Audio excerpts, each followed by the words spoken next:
as our last session of the day, in which our moderator and speakers will listen and will discuss on the technical session, unveiling the return on investment, unveiling the return on investment in automation within the logistic industry, implementations and implication for multi-products warehouses. For this, we have with us the moderator of this session, Mr. Anil Syal, President, Safexpress.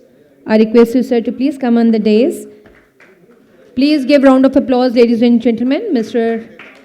Anil Syal, sir, his professional journey has been taken him through various transformative phases, and he is a backbone of the seasoned professional, begin with logistic career at Safexpress, where he also initiated his journey. He now holds a leadership position at one of India's largest and the most significant milestone by efficient managing a fleet of 10,000 trucks. His extensive career has been dedicated to the reclaim of logistics, where he has diligently focused on unveiling supply chain complexities and evaluating operational efficiency. A very warm welcome to the moderator of this session. I request you, sir. Now, please announce the speaker of this session. Thank you so much. I'd like to invite my fellow panelists, Mr. Sachin Daware first. Sachin is a consultant at Daifuku. Daifuku is a warehousing automation organization. Sachin has been working with Daifuku for the last 2 decades, and he's been a consultant in both sales and marketing side of this business. I'd like to invite Apurv Abhay Modi. He's the co-founder of LOVI Global SCM. And I was just made aware, he's a founder of no less than 9 group organizations, part of the Abhay group. The one which he's going to represent today is LOVI Global SCM, which is operating largely in the warehousing logistics domain. My fellow panelist is next on my fellow panelist list is Sumesh Kampassi. Is he here? Yes. Sumesh is an NIT Nagpur alumni. He's worked with organizations, illustrious organizations such as DHL, currently with RSA as Vice President of the organization. Another old colleague and a good friend, Avnish Naik, a warehousing and logistics expert, most recently with Raymods. He's worked along with me in Safex days. He's an MBA in supply chain. Before Raymods, he's worked with organizations such as Ramco, and of course, worked not only in India but also in Melbourne, along with Safexpress, of course, as I mentioned earlier. Last but not the least, Mr. Tarun Verma. You've already been introduced to Mr. Tarun in the first panel of the day, but just to emphasize his expertise, I'll re-emphasize some part of his expertise again. He's a seasoned logistics transformation leader. He's been involved with Shell for a very long time, especially he's now currently a regional contract manager at APAC level within the global supply chain team at Shell. Welcome, Tarun. With this, let us start this discussion. Most importantly, I'd like to highlight 2 things. We have, of course, a very eclectic group, most importantly for the reason that we have not only users, but also service providers and technology service providers within this group. One mandate that I gave this team before we started discussing about what needs to be brought to the audience here, one such thing that I emphasized on with everybody on this panel was, let's talk about something which the fraternity cannot Google. So we'll try and make this more real. We'll try and make this more user experience oriented, so that at least you get something fresh and new to learn from. Maybe before Anil hands over, I think Anil make it a point that any one of us is not using Google in the last 24 hours. That said, let me put you on the spot, Tarun Saab, first then. I never knew it. You called for it. As I mentioned, we have at least 2 users in this team who've implemented in the name of Tarunji and Avnish. Both of these gentlemen have implemented a lot of technology, a lot of automation solutions, a lot of software, operations in their businesses. With this as a backdrop, Tarunji, I would like you to give us a case or an incident or a implementation where you've implemented automation in your organization, in the backdrop of keeping ROI in mind, what made sense, how did it work out? Give us a use case where you've been able to successfully bring out some automation in the business operation. Thank you, Anil. Thank you so much. I think with all the global giants are now out of picture, I think I really need to remind myself in terms of what we have actually done as a company.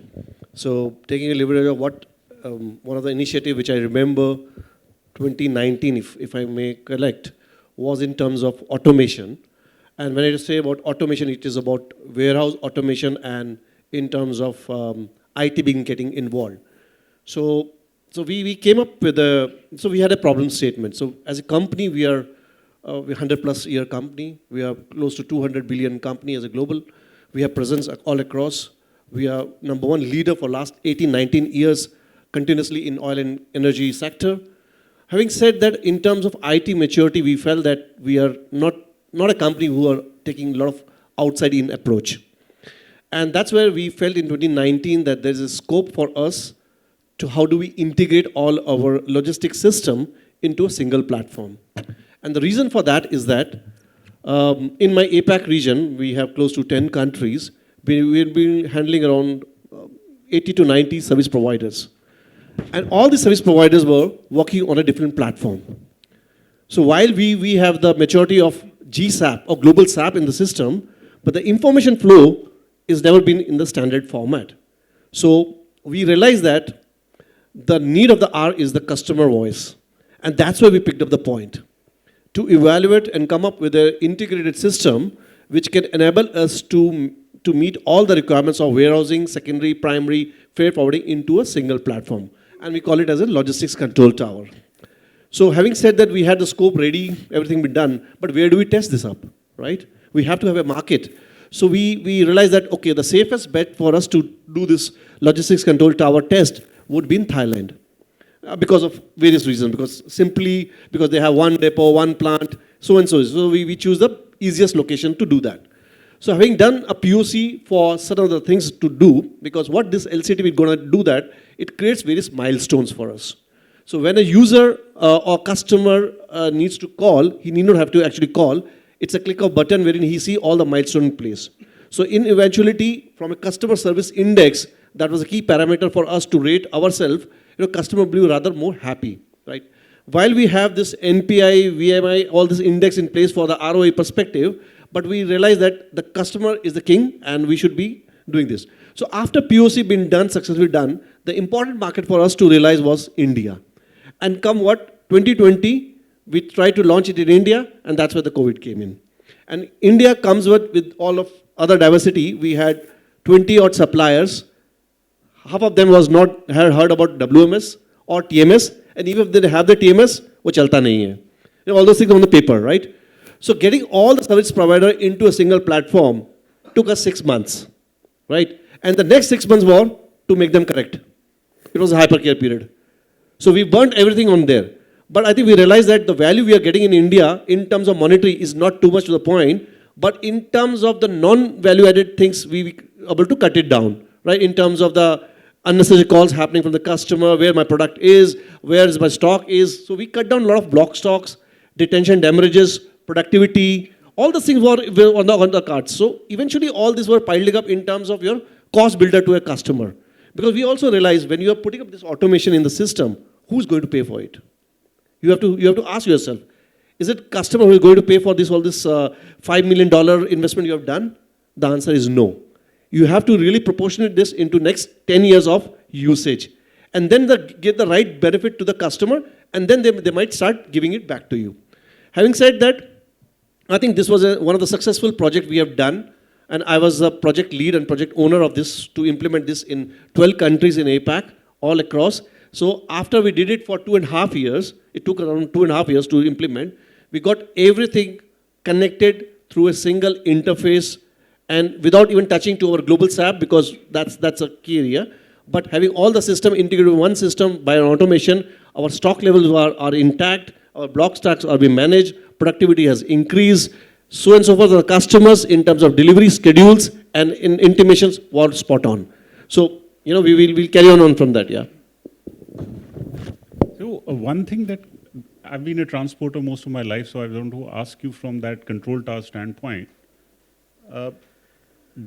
So one of the things that I see missing quite often when organizations have implemented technology also is the order processing.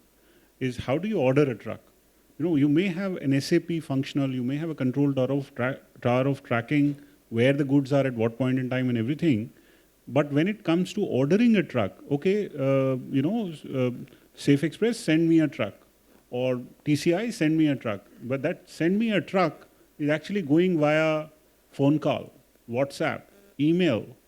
Is any of this implementation designed around that order processing also? Because we had a concept called booking slot, which is an inward process of taking orders in hand, kind of schedule it based on the urgency and SLA you have in the system, and then triggers an indication to an haulier in terms of a delivery window, that this is a vehicle required, not for the full day. Placement window, right? So 2 to 4 hours, 2 to 8 hours, like something like that. So we, at the end of the day, we also don't want to make it a complex system for hauliers. We are also struggling with that. So that this can give an indication for them to place an order as per the need and shouldn't be waiting. By the time they come, there's another indication going to the warehouse to schedule a delivery well in advance. So that when the trucks comes for that specific window, if he miss the window, obviously he has to go for another window. But if he comes within the window, the product is already on the verge of getting loaded, well reconciled on the staging area. So that was a concept trying to build up so that end-to-end connectivity when it comes to control tower, it's getting take place. So how many of us in this audience are a transport background? Anybody in the transport? Okay, that's quite a few. Good. So let me, from these gentlemen's standpoint, let me tell you a real, I wouldn't want to use the word excuse, but this is something that we've invented. जितने सारे transporter बैठे, सब लोगों ने बहुत सारे excuses invent किए हुए. You will ask, मेरा ट्रक कहाँ है? ये आपका time window है. And correct me, any of these transporters who raised hand and said कि नहीं, ऐसा नहीं है. आप बोलें ट्रक कहाँ है? आपकी 1 to 2 o'clock की है, तो हम कॉल आ गया अगर, बोले वो ट्रक वो आ गया है ना, वो बाहर देखिए, वो पहुंच रहा है, बस वो पहुंचने वाला है. तो वो आधे घंटे में जो ट्रक आना था या आ गया है या पहुंच रहा है या पहुंच गया है, या वो ब्रिज कोलैप्स हो गया है या ट्रक वो जैम है. I'm not sure how did your control tower deal with such issue? That's what I said. 6 months was an implementation period. 6 months was hypercare period. So get it corrected. After being deployed there, then we realized that the mindset is still, the behavior is still not changed. So it took us 6 months to do, redo, and do again. A lot of things. So it's a unique experience for India. Whatever experience we gain in India actually did help us to implement the rest of the countries, maybe in a shorter span of time. That's great. Yesterday, I think you must have seen a clip of an interview of Uber's CEO, Mr. Dara Chikoski, and he was saying exactly the same thing what Tarunji just mentioned. If you've implemented a solution in India, then you can actually copy it anywhere, because if you made it successful in India, you will be able to undoubtedly be able to make it successful anywhere else in the world. I'm glad that you mentioned what you mentioned, sir. It's not being so. There's nothing negative about it. It's something that as an Indian consumer, we are pretty much used to asking for everything. We certainly don't want to pay for it, but we're asking for everything, and we're kind of pretty much very frugal about this entire thing. So if we've been able to make it successful here in India, you can definitely make it successful anywhere in the world. With that, let me turn to a service provider, another colleague, Sumesh. Sumesh, you've had experiences of your own, specifically I think the longest tenure you've spent in DHL. I'm not trying to influence that you tell us only an example from that side, but in your experience, give us a case where you've been able to get an automation implemented, which could very well be either your own organizations or could be a customers for whom you've been able to implement an automation solution. With again, an ROI being asked from you, saying, okay, fine, I'm going to put in, you're asking for this much money, I'm going to put in this much money. Tell me how is it going to turn back to me in terms of ROI. So ROI being in the backdrop, but what was the solution and how did it go? Very good question. Thank you so much, Anilji. There was one of the case studies I barely can recollect. It was basically an electronic e-commerce support warehouse, wherein typically when you design a warehouse and you choose that how many number of people would be operating that warehouse. You consider various factors like what are the peaks, what are the slow months, and you also look at how many people will show up on a daily basis, what will be an absenteeism, and all those factors you will consider. And typically what happens is in the low period you can very easily find out what is the productivity of the manpower in the warehouse. But when it comes to peak times, it becomes very, very difficult for you to gauge exactly who is an average performer, who is performing at its peak, and probably who is a lazy fellow somewhere who is underperforming. And that's when we used as an Assert AI as an automation those days, and then we were able to identify in terms of people, in terms of when it comes to peak times particularly, who is able to perform optimally and who is able to perform at a peak, because typically when you have a peak time in a particular month, and you have pending orders to be delivered.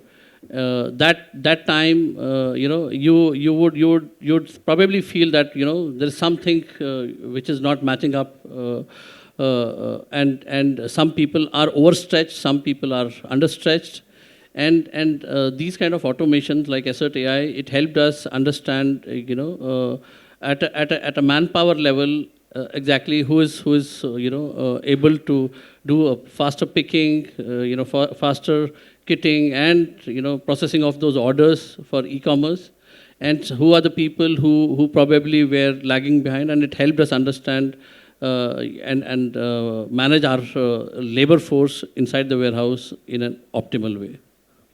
That's amazing. I just hope there were no supervisors with hunters saying, all right, fine, these are the guys who have not been able to deliver, fine, get 3 lashes. ये इसको नहीं मिल रहा है, okay, give me 5 lashes. See, Assert AI as a technology, it is able to assess the time motion study of the people in the warehouse, and you are able to see in the normal period how those people were behaving, and when it came to the peak levels, you were able to identify what was the behavior. On a lighter note, what I wanted to exactly ask was that, so this carrots and sticks, was it actually changing the dimension of who's being retained, who's being promoted, whether it is reflecting in any, did it reflect in any resultant advantage to those who performed better or disadvantage to those who couldn't? Yes, definitely. Because of course, at the end of the day, you need to reward people who are performing well. It helped the supervisor coach their people in terms of, sometimes people will say, sir, मैं तो बहुत काम कर रहा हूँ, आप पता नहीं मेरे को क्या बोल रहे हो. It's something like that. But then moment, you are able to show him what is data showing. So data is the moment of truth for that person. And when you show him, he understands that, all those things will not work. He probably he better gets to the job and does what is expected out of him. And that's what it helped you coach that person better in terms of his attitude or other stuff. and we were able to drive a better productivity from the warehouse. Thank you, Sumesh. On that note specifically, I've just heard a little bit about Apurv's businesses. So I'm going to switch to Modi ji and ask him about some of his experience from, of course, we are going to request you to, from your 9 businesses, stick to something which is relevant to the warehousing logistics domain, and give us a use case where any automation that you've been able to convert. I heard the couple of examples you've given me. You're free to use those or others, because I just kind of related to what Sumesh was alluding towards. So your cases where you've been able to put automation in play for your customers, and at what ROI, or what was the background ROI in that sense? So thank you, Mr. Anil. I'll try to combine Mr. Tarun and Sumesh and try to reply on something. But before that, logistics is the backbone of the nation. And Before anything else, no relations, right? yeah, no relations. No relations. I'm Modi with the name of Apurv. So logistics is the backbone of the nation. But what is the backbone of the logistics? That is the driver.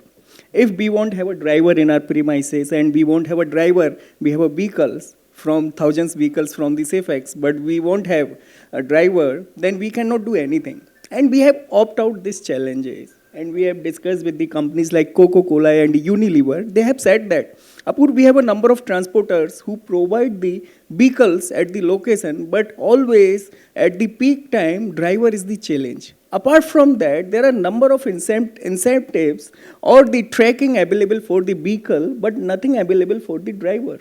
We have a DMC, we have a driver management center, we have a couple of other things, but all are physical. How to automate this? So when we have kept this challenge, then we have figured out there are 2 challenges. One is the driver, but another challenge is the truck. Where is my truck? Which is the always, you have mentioned, where is the truck? And he has mentioned how to take the work from them. So these 2 challenges, when we opt out, we have figured out, okay, this is the industry where we can innovate the automation. Automation where driver will come, automatically he'll train, he'll do with the alcohol check, go with the blood pressure check, go with the attention check. All these things will happen automatically on the same dashboard which I am taking from you. On the same dashboard, driver know that where is my vehicle to pick up through the mobile app, right? Apart from that, on this another side, when that client dashboard, client is know that where is my vehicle, where it's running, where is my driver, what is the body mass index of my driver, how much he has taken as a sleep. All this information, if would be available on single dashboard, then it's a fantastic. And we have opted out this problem, implemented in the Coca-Cola, checked by Unilever. Now it's going with the Unilever also, implemented almost in 22 countries right now. So as a user case, there is one more thing said by Mr. Sumesh, or user, less is, right? We have taken as a technology, we have implemented couple of tracking solution which is purely based on camera. We can use any camera which is implemented in this premises also. There is one small server, we will put it, and this camera will tell you who's the Apurv Modi, where he walk around, okay, what he has done today, how many times he has visited the toilet, how many times he was sitting, upping, what is the distance between me and Mr. Anil Sanyal. All this information would be available on the same warehouse dashboard. So this is the small top up. You can say it's a burger. On the burger, we are putting the some snacks kind of thing and make this as a complete suite and launch and give it to Coca-Cola. Tried and tested. Almost, I'm proud to say, right now there are 2.5 lakh drivers use this platform uniquely. So this is the one of the use case which I wanted to convey here. And most probably I'm able to answer of 2 queries which is also raised by Mr. Tarun and Sumesh ji. Yeah, I fortunately have had the privilege of seeing what you've done. But for the sake of the audience, I just want to repeat one aspect, I think, for clarity purposes for everybody. So a driver walks into the reception where, the porch wherever his vehicle is supposed to come. There is this robot natured, gadget that you've created, which stands there, and the driver has to do a certain amount of tests. If you can explain to the audience what exactly, how does it go? Yeah, so driver once he walks in any warehouses or any premises, he just go with his face. If he is coming first time, then he need to do a entry of the licenses, which is always taken from the system, already logistics system implemented with the client side. If it's not available, he'll capture the information of the driver like a faces, iris detection, all these things. He'll take the information and register as a driver of client. Right. Once it will done, whenever he'll come next time, now no need of registration, it will detect automatically by a face. After that, as per the government, there are a couple of things which is mandated. Driver should not be a drunk. He should not feel the lazy. Because what is the challenge of the client? Client say that, Apurv, if there is any accident happen, people will say Coca Cola ने 10 लोग Coca Cola की truck ने 10 लोगों को ठोका. अब वो ये नहीं बोलेगा this truck is from this transporter. So whole image in goes stake of the brand, not the truck or the driver. So what they said कि there is policy which we need to follow on the global level. Driver should not be drunk. He should not be feeling dicey. He should be attention. So what? No fatigue, right? And blood pressure and the oxygen level would be normal. So we have prepared a very small, beautiful robot where on the head there would be a camera which will detect the iris, how much lazy is your eye. Basis on the eye, it will tell you, okay, you are okay. After that, there is alcohol check, blood pressure check, which is happen on the same device only. And then after that, in the last, there is one small game which everyone has played in the child days. There would be a ball which we will put inside the glass and then move it glass. Where is my ball? It will tell you how much you are attentive. Driver has to play this ball 3 times. Once he is passed, if he is passed for 2 times, then he can move on the next stage. And the next stage is the driving behavior, where we will provide 2-minute training. Maximum 2-minute training to driver. If he is traveling from Gwalior to Delhi, then we will tell him, okay, you will get the 5 schools on your road. Right? There would be, you need to maintain this speed. You need to maintain all these things. After that, there would be a quiz. If he'll pass this quiz, basis on this video, then he'll get a loading detail along with the 2.5 lakh rupees of insurance. If he'll not pass, then alcohol and other things are good, then he'll get a loading detail, but without insurance. So these kind of motivational reward which we have given. The last point come at the last, when driver move on the road. We are tracking, we have integrated this solution with the GIS solution also. So when driver is, how many times he has put the brake, resist driving, all this information has been captured in our system. Once trip end, he'll get a message, you have put the 7 times brake, 8 times you have done rest driving. Because of that, you may earn the reward of the 500 rupees. Now you are getting only rewards of the 10 rupees. This will motivate him for the next time to drive safely. So these kind of solution which we have implemented, I don't know everyone is able to visualize, but I'll show the image post this event. Oh, I'm super impressed. 2 questions. Similar, within the league of what you just mentioned. Somewhere during this introduction you had mentioned that, there is also a check of BMI.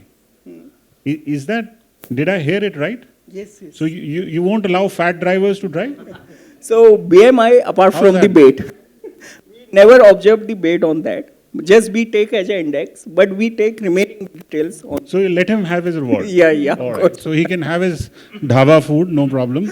The second point that you mentioned about, the gamification of trying to be able to, play around and make sure that he's engaged and of course, remain attentive during his trip around. You also mentioned something about schools on the way or some.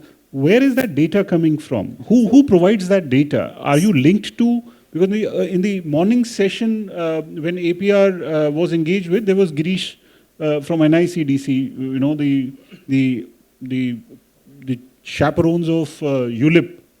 These guys have a fair amount of layered data from Gati Shakti, which has many of those data points around the country on GIS level. So is there any connection, or is it something independent that you've created? So what we have done, very honestly, we have integrated and done tab with Google. And Google has all the GIS images on the enterprise module side, where we also get to know where is the Scratch school. that. We discussed no Google. Okay. All right. Sorry. Thank you. Sachin ji, I'd like to move to you.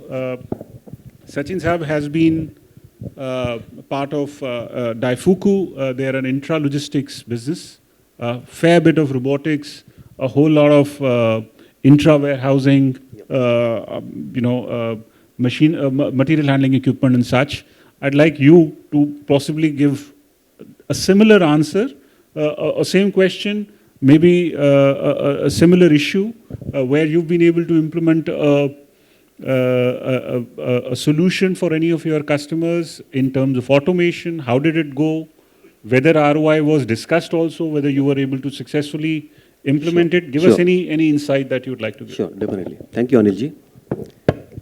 This is the right platform where I can express my experience about customer is thinking for ROI. And it's a wide experience in the market that Indian customers are serious for automation. And in my previous experience where we dealt with one of the food industry, that time they were top 10 and today they are among the top 3 players. So the story starts with lift requirement. I will say only the goods lift from transferring from ground level to first level. Yes.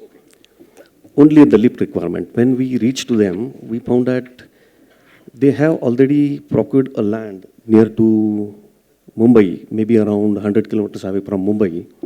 And they are thinking to, for a greenfield opportunity, and they have already procured machineries. So when we discuss about the lift requirement, we understood that it's only applied for raw material movement from ground level to first level. So we understood in detail why you are requiring lift to move from ground level to first level. There are other ways to handle the material. So the owners, we call them the Lala in Indian. So these two customers, brothers, were very much interested to understand what type of technologies are available. So fortunate to us that they discussed a lot, they explained us a lot what they are looking, and they were expanding around 200 times for their regular production. For example, they were producing 70 tons at that time, and they were planning to produce around 200 tons in a greenfield opportunity. So it was almost more than three times than the existing one. So after understanding their requirement and the process, which were completely conventional, so we suggested 2-3 different options in automation. The first suggestion was into storage automation. For example, we calculated how many numbers of pallet can be arrived, how many raw material categorized, and how many finished good material will be categorized into. So after understanding that, we understood their market trends and reach. So where they want to reach in the market. Their presence was limited to 3 to 4 states at that time, but their horizons were to reach up to the North Belt and South Belt, and also towards the complete Western Belt, where they have not reached. So looking after that, we completely assumed that this is not going to work the conventional way. So again, we reevaluated with them, and we dug out lots of things. So where can be the reach of this material for the eastern zone and north zone? So the idea was to open different warehouses at different areas. But we suggested that the central warehouse will work for them. And that was the best idea as of today. So we suggested the scalable, it was in the year of 2015. 15. So in 2015, when they started discussion, and it closed in the year of 2016 beginning, the handover process. And after discussion for reaching to the market was not easy, because their SKUs was more than 250 times at that time. Today it is more than 470. So looking after all that parts, and the raw material was not also easy task. It was coming from all of India, from the southern west, eastern part and the northern part. So gathering that raw material on one pallet was not easy. So we identified one common size of pallet and kept that raw material. And customer was not convinced on that because he was not convinced to handle a single pallet because it was difficult to load the raw material to the pinning machines.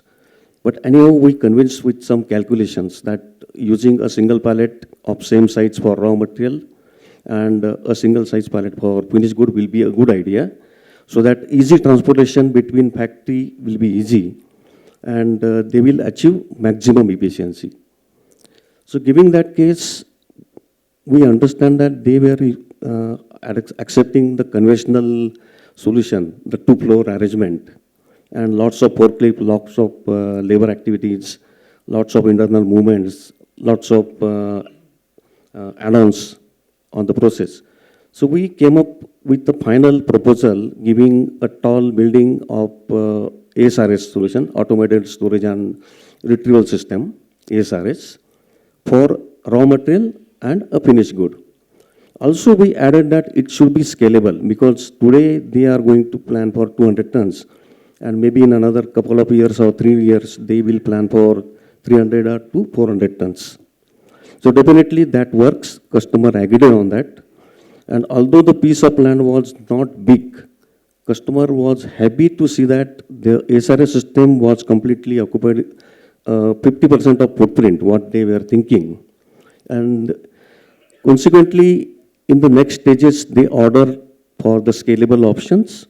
And later on, during the discussions, we also suggested the material movement from raw material to the machinery line, as well as the finished good material from the the factory area to the finished storage locations. So that works. We have some solution called as the sortation transfer vehicles. The vehicles will carry the pallets from either side, will bring to the ASRS solution, and consequently the ASRS will deliver the pallets. The same STVs will carry that pallets and deliver it to the desired location. So this process have improved their activities, and I'm happy to mention that they were planned to manufacture 200 tons, but they started with 300 tons in our solution, initial stages. Now they are crossing almost 500 tons, and it's a scalable solution, so they have added almost 50% of solution what we have provided in 2015. So the benefit what customer got that they have reduced their manpower, they have reduced their material handling equipments almost by 90%, I will say. And it was a seamless integration between the software, their ERP. So everything was accounted, the raw material and finished good. So customer was happy, and today we can see that they are the top 3 players, and they are growing fast. And we are happy that Daifuku was able to give the best solution to them. Which location? It is in Umbergaon, near to Mumbai.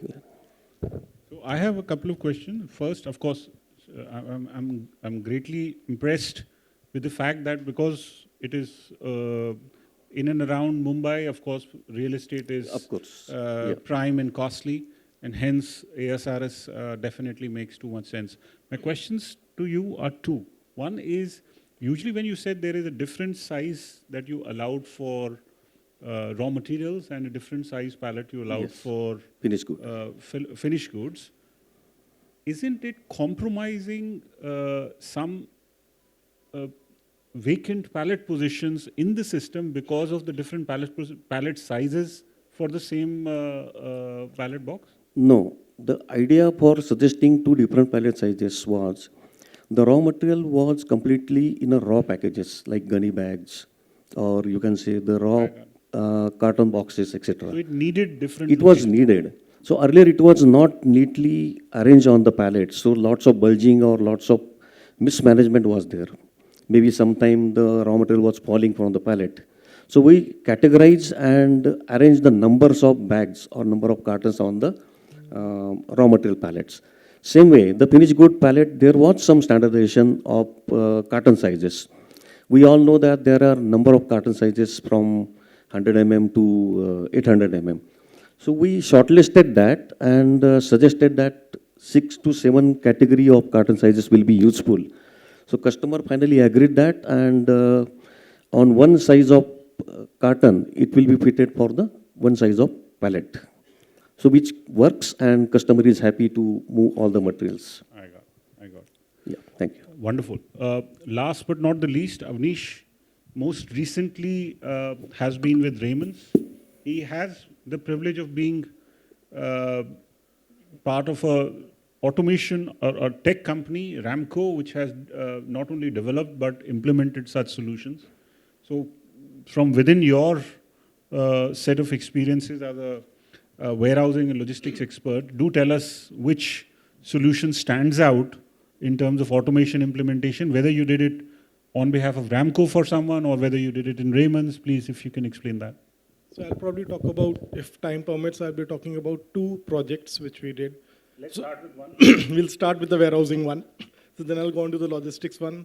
So the warehousing one, which I would say it was for Raymonds, I would call it a project which was done, implemented by a British company run by an ex-Indian Air Force veteran for a Marwadi organization with a German system, adapting a Japanese technology of way of working. So yes, the complexities began from there. So when we talk about, it was basically a warehouse automation system which we were talking about, and being a manufacturing organization, Raymond, so we had 5 different manufacturing locations, and we had about 1 million square feet of warehousing all put together. So what basically we wanted, what we called it was a smart warehousing, which was basically scalable, measurable. We knew what is there, and we wanted all and everyone to speak one language.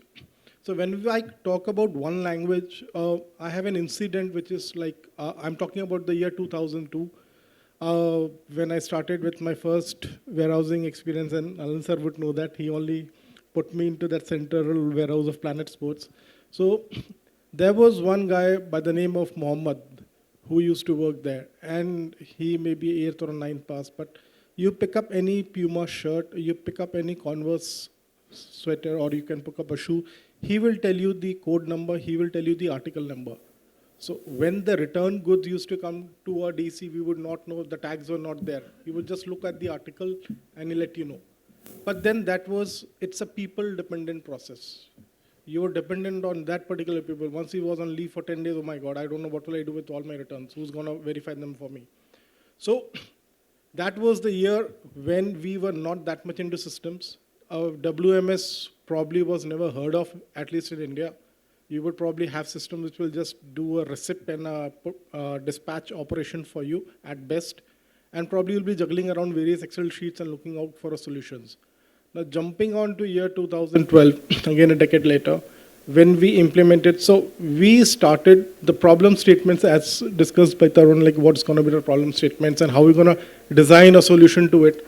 So the problem stated started from our customers, because ultimately they are the people who we are servicing. We are here in the market to service our customers. So what is it that they wanted? What is it that was lacking with respect to the operations that we were running? It may not be just the warehousing operations, but it may also be a supply chain issue. It may also be an order management issue, like as we discussed, barely getting to the order management side of it. So we came up with a solution wherein we defined our markets, who our customers are. We defined our warehousing design basically based on the markets which we're going to serve. We designed our order management system. So I will not go dwell too much into details, but like a bulk order or small order or a petty order. So somebody may order in bulk, somebody may order in small, like a wholesaler or a retailer or a very small retailer. Because we sell fabric from 200 rupees to about 1 lakh a meter. So we have all different kind of customers for that when we talk about my previous experience with Raymond. So jungling all these various factors into one part, we came up with a solution wherein we gonna make it, because ultimately the people on the floor are still those Mohammeds working over there. I mean, I cannot put them an SAP T code to them and tell them, okay, now you open this code and you do this bloody 10 transactions. He may not even, if I am in Bangalore, he may not understand Hindi. If I am in Bombay, he may probably want to do it in Marathi. So we came up with a design wherein if we are receiving, we're going to play with colors. So if I am receiving a product from my factory and I'm putting them into a warehouse, I am doing a storage, I'm doing a put away. How am I going to define a put away? Where do you have to put this? We just put all the thinking into the system. Let the system decide, I'm going to scan a product where this has to go. Now, how that will travel, again, was based on the color coding model. So once a person scanned a particular piece, he would be shown a color on the screen. He would just have to move that product to that particular color bin which we created. And then there's going to be a transfer order, and based on that, he would just have to able to read the bin numbers and go and do a put away over there. So we tried to make it as simple for the people at the ground level so that they can operate. Because however much we may design on the boardrooms, on the long meetings, and the large PowerPoint presentations we may make, if it's not going to run on the floor, nothing's going to happen. And the people who are on the floor don't understand PowerPoints or Excels or any of those things which we talk about. So, I mean, that is how we approached it. We spent a lot of time in planning. The execution was only about 20 days. And the second was the change management process. Like a lot of people, when we again go down to the floor, like we're talking about how to incentivize the supervisor. So it is basically to telling him, boss, you would be completing this time in a record time. You would have a lot of idle time to do. If you want to say pick, say 200 pieces in an hour, so you may still do it in, say, about 45 minutes. You can take that 15 minutes off. I'm only looking at those 200. Maybe you can do that 210 or 215 per an hour. So incentivizing the people who are working with us and also looking at the customers, that is how we decided to automate. Second was, how do we break down? Now, when we come to the fashion, and particularly in India, and if we come more down to the textile part of it, it still doesn't work on pallets. It's still on a per piece basis. So I cannot go into an AESRS system or those kind of things where I can automate things. So what they thought was, okay, now let us break down our operations into various smaller operations. Okay, I am receiving goods, I am storing goods. Is there a way or a smaller process which I can automate? That is where we thought into the packing part we can look at automating. So we went up with a service provider, which was ITW. We had our thoughts with him, and then we designed a machine for us, which would basically weigh, strap, label, and shrink wrap for us. That substantially reduced our turnaround time, increased our visibility, and also increased the turnaround time for the goods to be dispatched to the market. So we just picked up a small process, which was a bottleneck, and then we moved on. Now coming on to the ROI, yes, ROI was, we got the money back in 3 months. I mean, our productivity was down to about 85, 86%. The way we implemented, within a month's time, we were at 99% efficiency. So within 3 months, we got the money back. But the thing was not about getting the money back. Well, that was the last thing which was on our mind, that we wanted the money back for what we have invested into this project. It is basically the efficiency and the continuity that the customer experience faces. So now, again, this is about a decade back, and now still that system holds true till today. Even we are strong with that, even our customers are happy, and we still do not feel the need to change that system at this given point in time. So in your own sublime way, you actually undressed me in front of everybody and told these guys that I'm that dinosaur who gave you, the people management system, and you created a warehouse management system, which is different. No problem. We'll deal with that later. Anil, I recently learned, some name called, coined that RMS system. And I was wondering, what is this RMS system? And then somebody told me it is Raju management system. One very critical thing, and I'm sure everybody appreciated this last remark that Avnish mentioned, and this is that they spent days and weeks to design the solution, ended up implementing it in 2021 or whatever number of days, and effectively got their ROI or returned on the investment that they made in this within 3 months or whatever number of months. So I think what I'm learning out of that is if you basically, as we learned back in our MBA days, 90% planning, 10% execution. This is a very classical example of having achieved that. I'm grateful that you shared that experience. I'm going to, because I've already got a chit which says only 40 minutes left.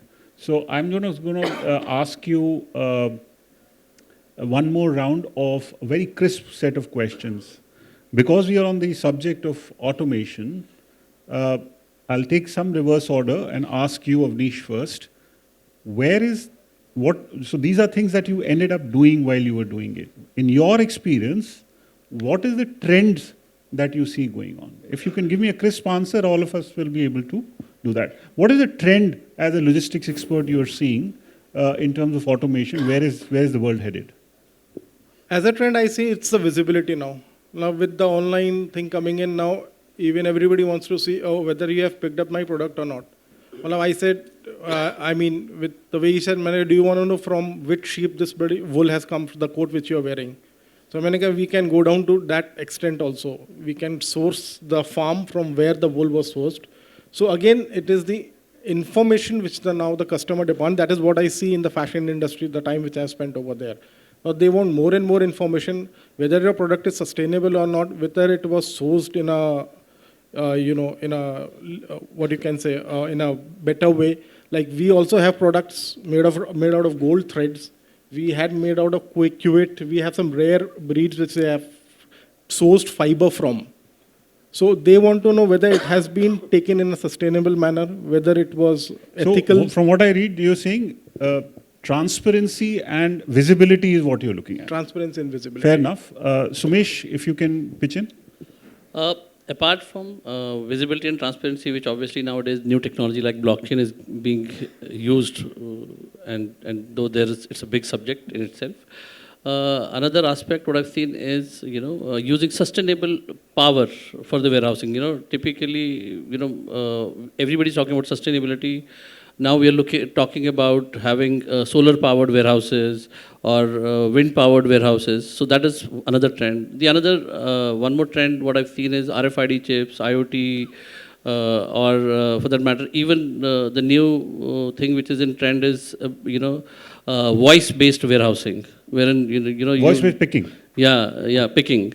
So those kind of things are pretty in these days. All right. So let's ask Tarun. Tarun, where do you see? You're leading APAC. You're also having a global. You are part of a global corporation which is implementing a lot of automation across the world. Yep. Is there any standout automation? Not exactly, but I can tell you. Not again in the Indian context. I think given the industry we are in, the heavy duty, I think a lot of things are already in the innovations space already. Be it MHE, be it the solars, be it the green warehouses, all talked about. But I think eventually what we also realize that the productivity loss at the warehouse is something going to be key in the future as well. And we realize that as part of the standard protocols and process we have, there's a thing called cycle count. And now as per the standard, the cycle count needs to be done once in a week as per our own standards and once in the month. Now typically one cycle count or the one wall-to-wall count takes 1 day. Typically, in India also, right? That's a whole day of productivity loss. So what we did it a sample in one of the Singapore warehouses as well as in Thailand to have a drone in place for doing the cycle count. And trust me, Anil, the entire warehouse of 5,000 pallet positions, drone took 30 minutes to do the entire cycle count. Wonderful. Getting transferred into the data, reconciled, done. Next half an hour, you are back on the operations. So that's a transformation we are looking at. Obviously, it takes a lot of governance issues, costing and so on and so forth. In any case, we are talking about trends. Absolutely, we are talking about trend. Yeah. So that's an upcoming trend, especially in my industry. I'm seeing which used to be that how can you use drones in your lubricants and oil and paints. That can be one path maker. Yeah. What do you see, Sachin? Is there anything that you can tell us about the trend? What do we look forward to? Definitely. See, customer is completely thinking of reducing the operating cost as of today, and there are multiple ways to reduce that, maybe the conventional or automated. But what we observe from 6-7 years is that customer is seriously thinking for reducing the operating cost inside the warehouse, like storage and material handling cost. So there are trends going on that customer is thinking from the greenfield opportunity for installing the ASRS solutions or material handling automation. So ASRS unit load, maybe the pallet load and the mini load for the box handling are in demand. And I hope that customer is aware now and they are seriously thinking for it. Second thing is that the material handling from one place to another place is a big task inside the factories. Say for example, 100 meter to 200 meter. So lots of new changes are coming up like AGVs and AMR, the driverless operations are also picking up. The paint industry, pharma industry are seriously thinking for AGVs and AMR. The third thing is that the seamless integration between their ERPs. Multiple ERPs. That is very important because customer may have various distribution centers or dealers at various India levels. And second thing, the small warehouses, maybe location to location. So they want to connect each other. So seamless integration or the best quality of WMS which are taking place faster way. So last but not the least, since Sachin mentioned about AGV, AMR, robotics is something that you work with. I've seen the robots example that you've done. Not only what you're doing, but is there any trend that you see within this?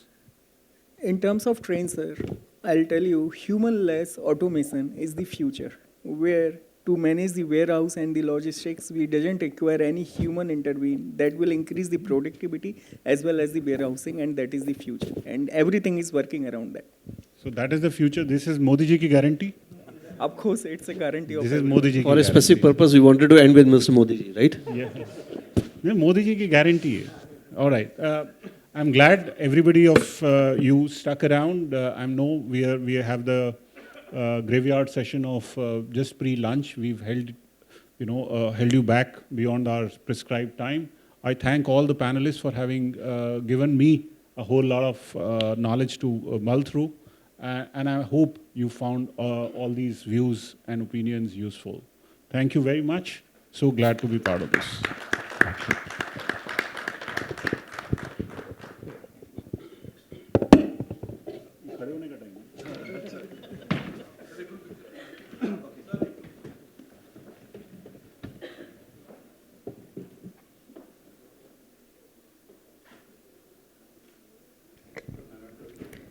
Thank you so much, all speakers and moderator, for giving your valuable time and share his expert experience with the August gathering.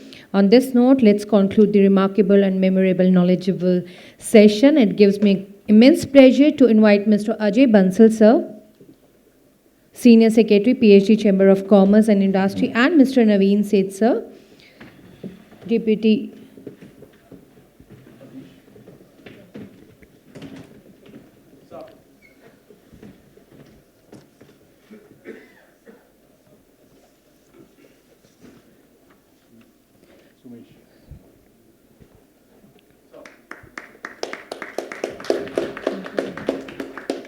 I request you, sir, to please give the memento to Mr. Apurv, sir, co-founder,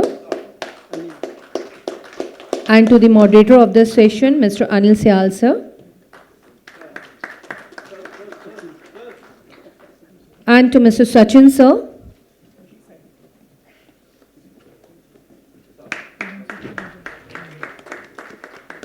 Thank you so much, honorable dignitaries on the dais.